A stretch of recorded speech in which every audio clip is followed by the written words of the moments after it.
All right. Good afternoon. Welcome to Office Hours. My name is Austin. I'm the product manager for PAI Reports for external tools. Today we're going to be going over kind of some different features, how to enroll in some programs. Then I'm going to show you some widgets and how to verify that your programs are enabled fully. And then we're going to open that up for a Q&A session. So let's get this started. I'm going to show you guys how to enroll into some programs, and then just a little quick explanation on what each of the programs does. So if we go to our program opt-in out wizard, the first step here is to choose which business we want to start enrolling into these programs. So I'm going to select this. I'm going to choose our test business here, AMP Plus. Once we hit next, we're then going to get a list of all of the different programs. Do we want to opt them into those programs, or opposite, do we want to opt them out of those programs?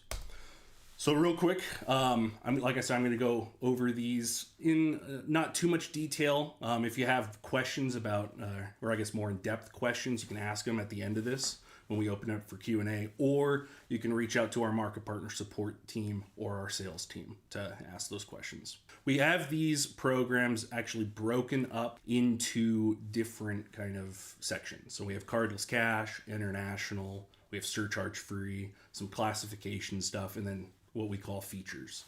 We're going to start with Cardless Cash. What is Cardless Cash? It is not people going to your machine and using like Apple Pay or their phone to actually withdraw cash. What these programs are, we have two of them. We have Popmoney and Mastercard Cash Pickup.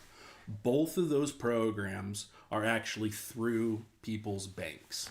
And so if somebody lost their debit card, or if somebody like had some fraud on their card and their bank shut off the card, but they need access to some cash, their bank, like through Popmoney, will give them a code. You're typing this code, they go to the machine, they type in the code, that code acts as if the card is in the machine and they're able to pull out cash. These two programs, Popmoney and Mastercard Cash Pickup, they're super easy to turn on at the machine. Obviously they're free, and so if you turn them on at your machine and they don't do any transactions, oh well. But if they do a transaction, that's great. So I actually kind of recommend people always put those on their machine. I can't see an instance where it hurts you to have it on the machine. All right, let's move on to our international program. Right now we only have the one. It's called DCC. If you're unfamiliar with what DCC is, it stands for Direct Currency Conversion. Essentially what it allows people to do is they can pay in their own currency. So let's say I'm from Mexico and all I have are pesos, and I want to withdraw some of those pesos at your ATM. Well, I can't do that. So I have to have somebody convert that into US dollars. And so through the DCC program, that's what you're enrolling into. It actually pays out a percentage to you for enrolling in that. So if I pull, let's say, $200 out of the machine, I get basically back $7 on that transaction. There's a percentage that you get paid out of whatever I withdraw from your machine. So if you're in a location that has a lot of international travel, it's a great program to put on the machine. Super easy to put on. We have single host DCC now. No typing in master keys. It's just a click of a button pretty much at the machine. So next up on this list here is our surcharge free programs. Well, what surcharge free? Why would you want to put a surcharge free transaction on your machine? Well, it's less about the transaction itself and more about the interchange. Like Allpoint, USAA, and MoneyPass, these are huge networks. They have a lot of cards, especially Allpoint. They have a lot of cards that are branded with Allpoint. So number one, if you put like Allpoint or USAA on your machine, you get found in a lookup. So each of those have like a ATM finder. More transactions could potentially go to your machine instead of down the street to where somebody else has an Allpoint or USAA terminal. Those networks also pay out a lot higher interchange. Allpoint pays out, I believe, at 50 cents back as like a surcharge reimbursement. USAA does pay out a lot higher at $1.50. All three of these programs MoneyPass, USAA, and Allpoint, they're not right for every single one of your locations. But in certain locations, you could actually see an increase of transactions. And if it's like a super slow ATM, sometimes you can put it on like USAA. If that super slow ATM is actually near a lot of military families or people in the military, like it's on a military base and there's just no transactions going through that ATM, you could throw it in the USAA program and all of a sudden you'll see those transactions go up. So that's kind of what surcharge free is. Classification here, really, it's just you telling us that your machine's in a dispensary. A lot of processors still today will kick you off if they suspect your machine is processing in a dispensary. We have a great relationship with FIS and we've worked it out with them to where they're now allowing us to have ATMs in these dispensaries.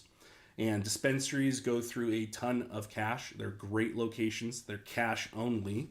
The only thing we ask is that you tell us it's in a dispensary. So if you have a machine in a cannabis dispensary, all you have to do is tell us that's what you're doing here. You're opting it into this dispensary program. The next kind of set here, the features, they're kind of all over the place. So I'm going to kind of slow it down here and really talk about what each of those does. B for you, LibertyX cash out, and LibertyX purchase. All three of those programs deal in Bitcoin, cryptocurrency. Let's just talk about purchase first. So purchase allows people to go to your ATM, they insert their card, and they can buy Bitcoin right from your ATM. They don't have to go to a kiosk or go on an app. They can just do it at the ATM. And you get a percentage of whatever they buy. So if they buy like $600 at this 2%, they buy $600 worth of a Bitcoin, you get $12 for that transaction. So it can pay out a lot. And depending on how Bitcoin is doing on the markets, when it starts going down in the market, a lot more people obviously are selling. And that's where these other two come in. So B for you and LibertyX cash out. It's them cashing those Bitcoins out in exchange for cash. So B for you is one that I'll talk about here. You can put it on the machine. I think it's just like a button. You toggle something and then now it's open. People can start selling Bitcoin at your machine. And you actually get a $6 surcharge for whatever kind of transaction they're doing. So if they're selling $200 worth of Bitcoin, $6 surcharge on that or credit. So that's a pretty decent sized surcharge on that kind of transaction. Same thing, LibertyX cash out, they're doing the exact same thing. LibertyX is a little bit harder to set up at the machine. You actually have to go out there and type in another set of master keys, program the machine a little bit, so it's a little bit more involved than B for you, but you can see that the payout is potentially much, much higher. So I recommend looking into that. If you have not a lot of those like Bitcoin kiosks around you, it might be a good program for you to enroll. Surcharge segmentation is a program or a feature that allows you to charge a little bit more on your surcharge for cash advance transaction. Cash advance transaction meaning that somebody's at the machine and they're using their credit card at that machine to withdraw cash. So $1 extra, $2 extra, that's kind of fine. People in that range don't really care, especially at the $1 range. So you can charge a little bit extra for those transactions. There's actually a lot of credit or cash advance transactions out there, so you could potentially increase your revenue quite significantly just by charging a little bit extra for those transactions. Next up and kind of last up here is eRMS, and I saved that one for last. eRMS. What is eRMS? eRMS is our kind of addition into the kind of RMS world. So there's Gen RMS and then there's Monaview. That's for HioSun. Gen RMS is on Gen Mega side. So just through PAI Reports, you can remotely manage your ATM portfolio. So you can you can reboot your machine, you can initialize that dispenser, you can change like the receipt header, and we're actually adding in a lot more functionality here soon. We're gonna give you can set your dispense limit, you can set your fast cash selections, you can remotely turn on and off all of the different programs that we're talking about today. So there's gonna be a lot of stuff coming through that. When I talk to our customers, one of the biggest things I actually hear in the positive light around eRMS is journals. like if you get a Reg E and you're enrolled in eRMS, we automatically go out and we pull that journal for you. You don't have to get in your car and drive 3 hours to go pull a journal just so a card holder doesn't scam you out of $20. Like that's a huge time save. So if you put all your machines on eRMS, we will actually go out there and start pulling those journals. You don't have to go out. If it's on a PAI Wireless box, we have a direct connection to that ATM at all times. And so if it's on a wireless box and eRMS is turned on and I hit reboot, almost in real time, that ATM will actually reboot. If it's on the location's internet, we're gonna have to wait for that. We're gonna have to wait a little bit for that machine to connect, reboot, and then it's reconnected. So it's a little bit slower on the open internet side than it is if it's on a PAI wireless box. We just have a lot more control over the kind of traffic. So yeah, those are the different programs. Let's say that I wanted to enroll a terminal in USAA. I'm going to go ahead and make sure, select that program. I'm going to make sure this is opt-in. Then I can hit next here. And I can, from here, decide, do I want to split or do I want to share the revenue of this $1.50 kind of surcharge reimbursement? Typically, if you own the machine and it's just in somebody's store, I would recommend you keep the $1.50. But if it's built into your contract that you have to pay them out, let's say 50 cents, I can switch this to fixed dollar. Of that $1.50, I'm going to add a split and I'm going to just pay out 50 cents, right? I can choose the bank account. Let's say we just want to do, let's do this 05, this Lockwood Exxon.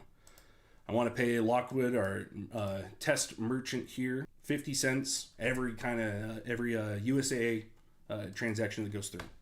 So I type that in, and then we need to choose which terminals we want to actually add into there. So we did the Lockwood Exxon.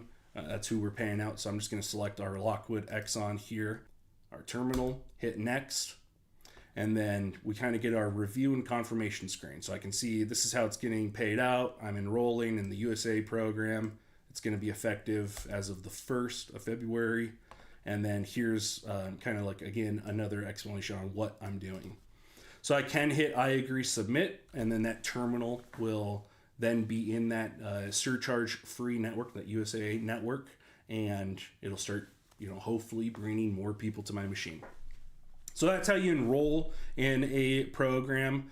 The opposite is true if you're trying to opt out. It's just that first step where we selected our program.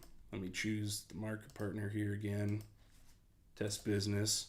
I select the program I want to opt terminals out of, USAA, opt in, change that to opt out. Now we're removing terminals. So that's how you do that, and then kind of the steps are the same. Next up, the next thing I want to show you guys is kind of about programs, and we've talked about it before, but we're going to talk about it again. Potential revenue. We have a homepage widget. You can add it. You can add it anytime by hitting this add button. You can either search for it or you can scroll down until you find the potential revenue. Hit that little plus button and that'll add it to your homepage. Like which locations I should put DCC on or surcharge segmentation. This widget will actually help you realize which locations that it should go on. So you can see DCC here in Montana. I have $0 I'm leaving on the table. Not a lot of international flights going to Billings, Montana. You can see that we have 38% of my terminals enrolled in DCC, and then we can kind of see some breakdown on like each month how much money I kind of missed out on by not having that DCC program turned on. Same thing over here, surcharge segmentation. You guys will see that I'm skipping that one for now. Surcharge segmentation.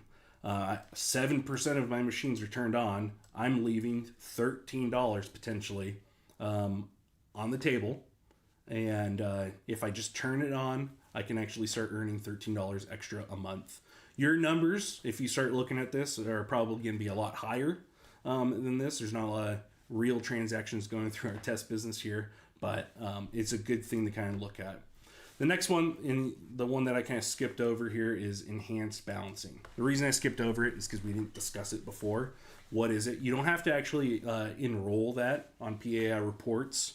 this is something you just turn on at the machine. Well, what is enhanced balancing? Enhanced balancing is actually you turning on kind of some extra check your balances at the machine. So I go to your machine, I insert the card. It'll ask me, do I want to check my balance? I hit no, do a transaction. At the end of the transaction, it again asks me, do you want to check your balance? So what that basically does is that turns that one transaction, that one withdrawal, into potentially 3 transactions. They're checking their balance, they're withdrawing cash, and then they're checking their balance at the end. You can see where extra revenue would come in from that just with the interchange payout alone. So you can see 84 of these terminals are turned on. If I turn on the remainder, I can potentially earn 23 extra bucks a month. Also, one thing I'll show you about this potential revenue widget is if I hit more info for like, let's do enhanced balancing, more info, it kind of breaks it down into some different graphs. I can also see that same kind of breakdown over here, but there's this what is this button. And that kind of shows you what that program does, what is the unrealized income. So it kind of gives you a little bit of a explanation on what you're looking at. Now you could hit contact us to have our sales team reach out to you and talk to you about these programs. So I recommend you kind of take a look at that. The last area before I open this up for Q&A that I want to talk about is all again about programs. Everything is about programs here. Program validation. It's underneath your My Action items. Program validation is a way for you to see if you maybe enrolled a terminal but never actually went out to the terminal and turned it on or enabled that setting. So you can see once I click in here, I can see like Mastercard cash pickup. I have 5 terminals that aren't working. They're enrolled, but they're just not turned on at the location. eRMS as well. I have 1 terminal that is failing. So if I hit view terminals here, it's going to bring us to our program validation. Maybe. Yes, there it goes. And again, so I can hit like eRMS. What was that one terminal that wasn't working and why isn't it working? I can see it's this Fergus High School. I can hit the drop down here to see why it's not working. And I can see here that it has not connected in a long time. And I can actually see here last checked in February 13th, 2023. So almost a year ago that machine checked in or last checked in. Well, that I probably know that I removed that terminal. It's no longer in service. So maybe I just got to, delete the terminal out of or deactivate the terminal on PAI reports. Mastercard cash pickup said that we had 5. And again, I can see exactly what that error is here. So we can see that it is disabled at the terminal. That's what it's telling us here. It's disabled at the terminal. So all I have to do is go out there and turn it on or disenroll it, opt it out. So yeah, that's basically everything I want to show you about our program. So I think I'll open it up now to a Q&A. Oh, one other thing, I guess, while I'm waiting for questions to pop in. This actually came up at our market partner conference. I was down at the market partner conference and 5 people independently brought this idea up to us while we were down there. It was all regarding this graph right here. The transaction count by month. It's locked down, where it was locked down, to only 6 months. So you couldn't really see much further back than 6 months. And 5 people independently came up to me at different times and were like, man, I wish you guys could expand that to make it go back at least 2 years, 24 months. So that's something that we actually did. You can see right now it's at 6. I can pop that out to 24 months and we get a much better, bigger picture of our kind of year over year. I like to hear that kind of idea. That was something that was like, oh yeah, you're right. Why did we lock that down to 6 months? We should push that back further. So that's just an example of ideas that people have reached out to us and told us that it would be nice if they could do this. That's a great idea. Let's do it. Let's get it out there. And we got it out there super quick. So now the transaction count by month, you can push that back to 24 months and see kind of a year over year growth or hopefully not a decline, but you like right here, we're seeing a little bit of a decline. But yeah, so that's something that actually came up here. It looks like we have a question. Is there a fee for using eRMS? No. How do I get my terminal enabled? So there is not a fee for eRMS, completely free. How do I get my terminals enabled? Well, first you're going to want to go to that program opt-in wizard, and you're going to want to opt that terminal in. But you opt your terminal in, and then you actually have to go out to the location, and you have to program the machine. Now, if I go to our documents library here, and I look up like RMS, I can actually download a quick, let's do it a different way. I can download the programming instructions for RMS. And you basically go out there, you go to host setup, you go to remote monitoring. You have to type in an IP address. If it's on a wireless box, it's a different IP address than it is if you are on the location's internet. And if you call in, we can get you, or you can download that guide like I showed you up here at the document library. Once you type in that IP address, you basically hit enter to do a test connection. If it comes back test successful, you're online. You're ready to go, and then you can go straight to remotely rebooting, fixing dispenser errors with that initialize tool. So yeah. There's a little bit of work, but you're not typing in master keys. What is your favorite program to add to your terminals? I would have to say, obviously eRMS is a great one, but DCC, if we're going program and less feature, DCC is one of these surprising programs where you throw it, if it's in the right location and it's the right time, you can see crazy amounts of revenue come in from just DCC transactions. If you have any questions, concerns, or ideas for future development, or you want to set up a call with us, I'd love to meet with you and schedule that. And so, yeah, with that, I'll go ahead and end this thing, and you guys have a good rest of your day. Thanks.